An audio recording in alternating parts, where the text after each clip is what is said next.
Baik, bismillahirrahmanirrahim. Assalamualaikum warahmatullahi wabarakatuh.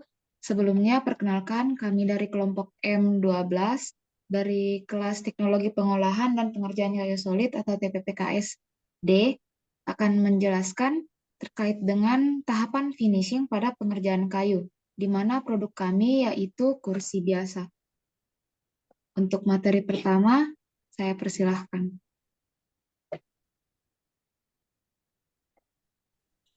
Baik, apa itu finishing?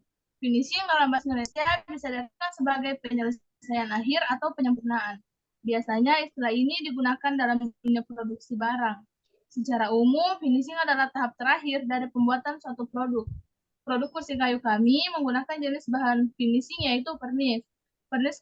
Pernis kursi kayu adalah bahan finishing yang digunakan untuk melindungi dan memperindah permukaan kayu.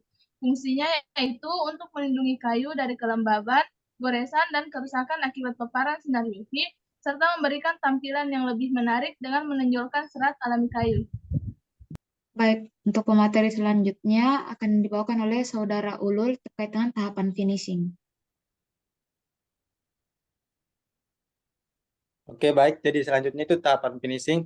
Yang pertama, pengamplasan. Proses ini dimulai dengan persiapan permukaan kayu yang meliputi pengamplasan untuk menghaluskan permukaan dan menghilangkan cacat-cacat kecil.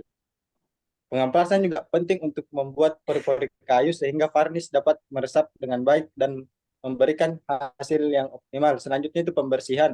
Setelah pengamplasan selesai, langkah berikutnya adalah membersihkan debu dan partikel lain yang tertinggal pada permukaan kayu. Ini bisa dilakukan dengan kain lembab atau menggunakan kain lap khusus. Proses pembersihan ini penting agar lapisan varnish dapat menempel dengan sempurna dan tidak ada noda atau gelembung udara yang terbentuk selama proses pengecatan. Oke, baik, saya kembalikan ke moderator. Baik, untuk selanjutnya adalah materi masih terkait dengan tahapan finishing yang dibawakan oleh Saudari Yovita. Dipersilakan. Kemudian ada tahapan varnish.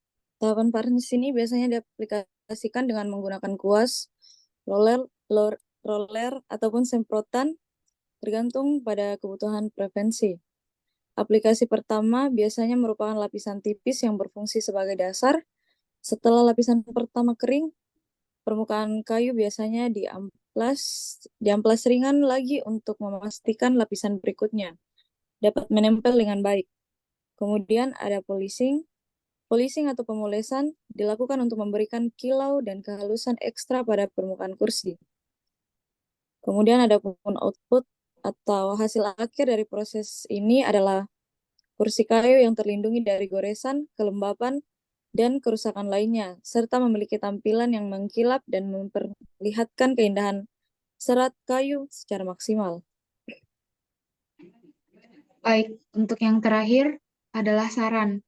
Dalam pengaplikasian varnish, dalam lapisan tipis, itu lebih baik menggunakan kuas, roller, ataupun semprotan yang sesuai.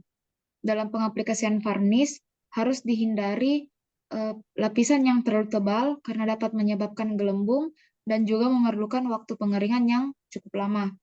Kemudian, untuk alat yang berkualitas, tentunya juga akan membantu mendapatkan hasil akhir yang lebih halus dan juga rata. Mungkin sekian presentasi dari kami, kelompok M12 dari kelas TPPKSD. Kami mengucapkan terima kasih atas perhatiannya. Wassalamualaikum warahmatullahi wabarakatuh.